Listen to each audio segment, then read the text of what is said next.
I stayed silent. Not once, repeatedly, in a pattern that covered about 3 years of a professional relationship, and that I have traced back to a specific, named thing in myself, the terror of conflict with someone who had power over me. The person with power was a mentor. I'll call her Dr. Wells. She had invested real time and real credibility in my professional development, and I had benefited from that investment genuinely and significantly. She was brilliant and rigorous and had an orientation to intellectual argument that I admired. She didn't care about your comfort, only about the quality of the thinking. Softness and reasoning, she found both personally distasteful and professionally dangerous. I found her terrifying in the specific way that I find people terrifying who combine high standards with unpredictable responses to being questioned. She could be challenged, she respected challenge in principle. But there was a register of challenge that was acceptable and a register that was too direct, and the line between them was calibrated to something I couldn't fully read. Staying on the right side of it required a kind of ongoing, attentive navigation that consumed energy I would have preferred to spend elsewhere. So I stayed silent when I disagreed. Not always, I would raise questions in the acceptable register, would express uncertainty, would take the slower, more cautious path to push back. But when I saw something that was, in my assessment, genuinely wrong, when I had a specific, well-founded objection to a conclusion she'd drawn or a recommendation she'd made, I often stayed silent rather than risk the wrong register. The professional cost of this was real but diffuse and hard to measure.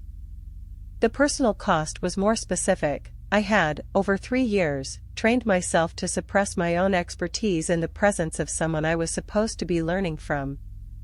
The silence, originally a tactical choice, had become a habit.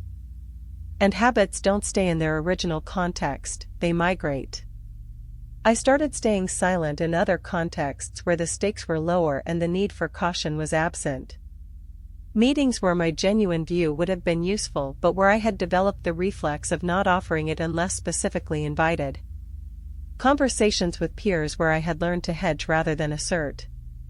A general softening of my own professional authority that I traced, once I started tracing, back to the 3 years of careful silence with Dr. Wells.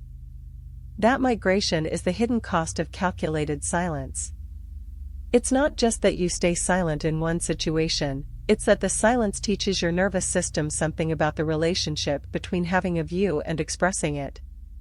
And that teaching applies more broadly than you intend it to. I had a conversation with Dr. Wells, eventually, in which I said something that had been in my head for a long time.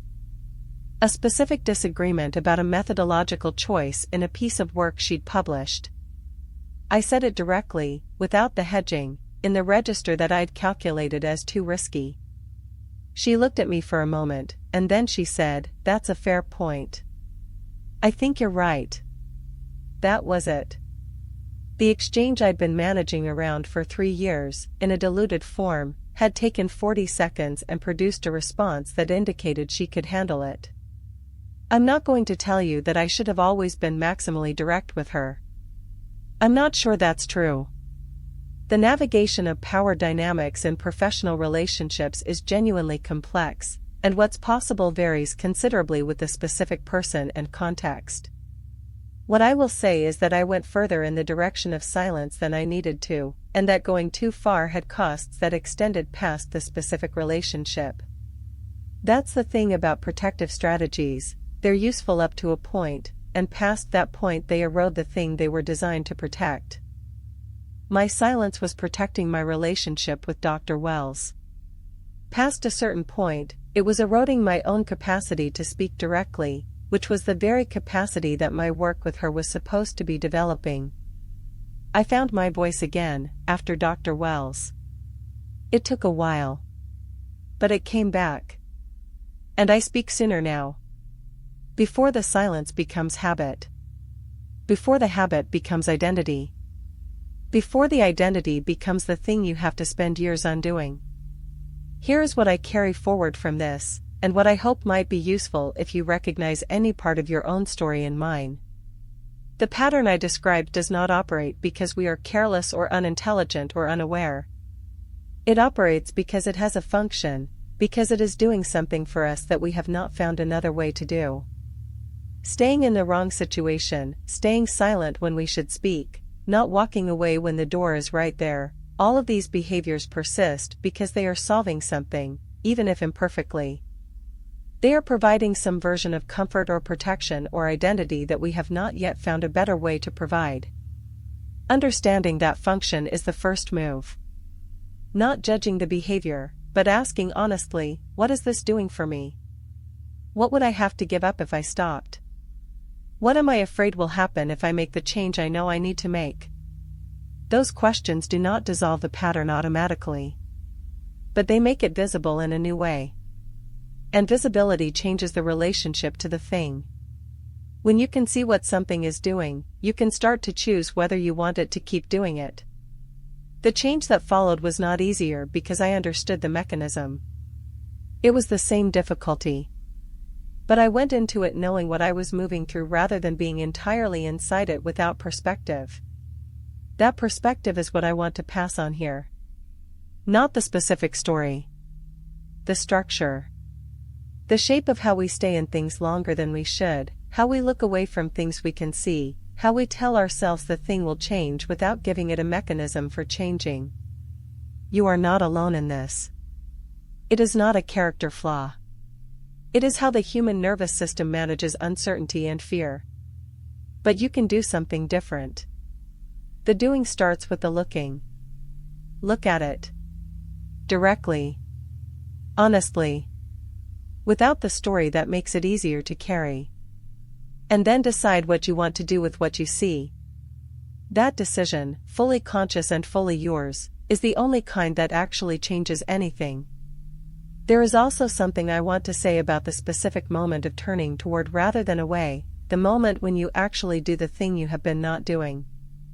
Because that moment has a texture that I was not prepared for, and that I think is worth naming so you know what to expect when you reach it. It does not feel like relief. Not at first. The moment of change, of finally having the conversation, or walking away, or saying the thing, or making the decision, often feels worse before it feels better. There is a period of acute discomfort in which the old equilibrium has been disturbed but the new one has not yet settled. You have stopped managing the avoidance, which means the thing you were avoiding is now fully present, no longer softened by distance. That period is real and it is temporary. I want to say both of those things with equal emphasis. It is real, do not be surprised by it, do not mistake it for evidence that you made the wrong choice. And it is temporary, it has a duration, and that duration is almost always shorter than the years of management that preceded it. The other side of that period is different.